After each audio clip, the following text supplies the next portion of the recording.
Bonjour. Bonjour. Donc nous allons entamer cette troisième journée de négociation sur le budget européen et le plan de relance. Depuis 2 jours et 2 nuits, nous avons montré notre volonté de trouver des compromis, d'avancer.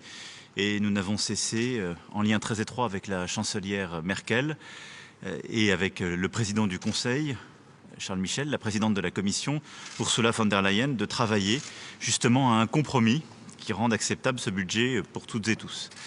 La volonté de compromis ne saurait nous faire renoncer à l'ambition légitime que nous devons avoir. Et c'est dans les heures qui viennent que nous saurons si les deux sont compatibles. Il y a aujourd'hui plusieurs sujets qui sont encore devant nous à finaliser. Le premier, c'est la question de l'état de droit, qui est au cœur des conditionnalités de ce budget, sur lequel il y a eu hier un très large consensus pour dire que nous ne devions pas céder et que c'était au cœur des principes, des valeurs européennes.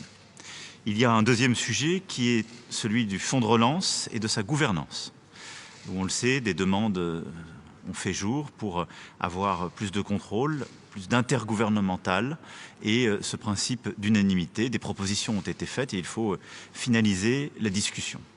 Et enfin, c'est la question du montant de ce fonds de relance, où là aussi nous avons des dissensions, des sensibilités différentes qui sont apparues. Voilà les principaux sujets qui sont devant nous et sur lesquels il nous faut trouver les bons compromis dans les prochaines heures. Je pense que c'est encore possible, mais ces compromis, je le dis très clairement, ne se feront pas au prix de l'ambition européenne. Pas pour le principe, mais parce que nous sommes face à une crise qui est inédite sur le plan sanitaire, économique et social, parce que nos pays en ont besoin et l'unité de l'Europe en a besoin. Pour toutes ces raisons, nous allons continuer de nous battre et je vais dès à présent retrouver le président Michel. Merci beaucoup.